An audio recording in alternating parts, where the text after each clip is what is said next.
testimony. Let me begin the questioning with a question from Ms. Altman.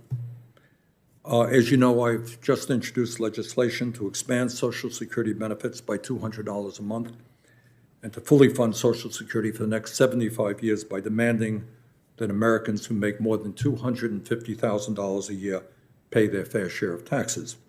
As an example of the absurdity of the current situation, just as an example, last year the CEO of Apple made over $700 million in total compensation. He pays the same amount of money into Social Security as someone who makes $147,000 a year. Does that make any sense to you, Ms. Altman? Absolutely not. And the American people are very clear about this. They, as I say, they are quite in agreement with what you're proposing.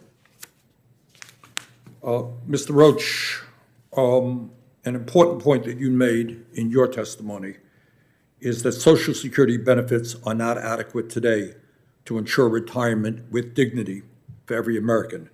You note that you have seen, as I have seen, seniors put food back at the supermarket checkout because they could not afford their grocery bill. How would the bill that we are talking about today help senior citizens better able to live with security and dignity? What would it mean to the average person? It would mean a great deal, Chairman Sanders. The $2,400 a year would be a great benefit, especially those who only have, the only other income they have is maybe $300 or $400, $500 a month. Be able to afford food, properly obtain some of their prescription drugs that they're deferring at this particular point, and changing the COLA to keep price with inflation would be extremely, extremely important, especially in today where the inflation is surging. And I personally, I guess everybody sees the food at the supermarket just surging. I mean, every day the prices are going up. So I think in two areas, your legislation would be very helpful. I just want to add to something you said. Jeff Bezos, the chairman of Amazon, only W-2 is $82,000. So he's not even paying the $447,000. So just some information for you. Mr. Lawson, what impact would raising the retirement age to 70 years of age have on workers in this country? So I don't want to get too in the weeds on the policy, but it's not like a benefit cut. Raising the retirement age is a benefit cut, 7% for each year you raise it. So raising the retirement age to 70 is just a 21% benefit cut.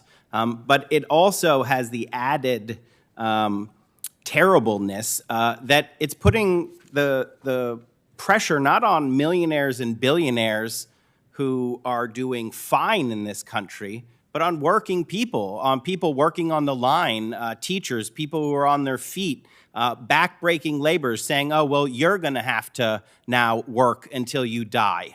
So you can't overstate how bad that effect would be on the American people. Thank you. Let me ask Ms. McGinnis or Mr.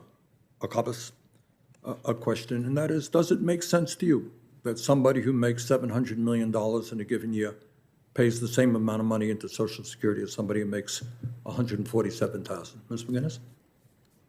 So what doesn't make sense to me is that Social Security isn't more progressive. And I think there are two ways we should think about doing that, because Social Security can only do so much without squeezing out other programs, which is what's already happening. But if you could stay on answering my question. It's a simple question. Right now we have a cap of $147,000, right? Yeah. Somebody who makes $700 million pays the same as somebody who makes $147,000. Is that good policy? Does that make sense? So it depends on your objectives of the program. I think it makes sense to lift that tax cap, and I also think it makes sense to reduce their benefits since they clearly don't need them. Okay. Mr. Akabas? I would agree with Ms. McGinnis. I think we need to look at Social Security in the context of the broader budget, and of course we have a very progressive tax system overall, perhaps not progressive enough.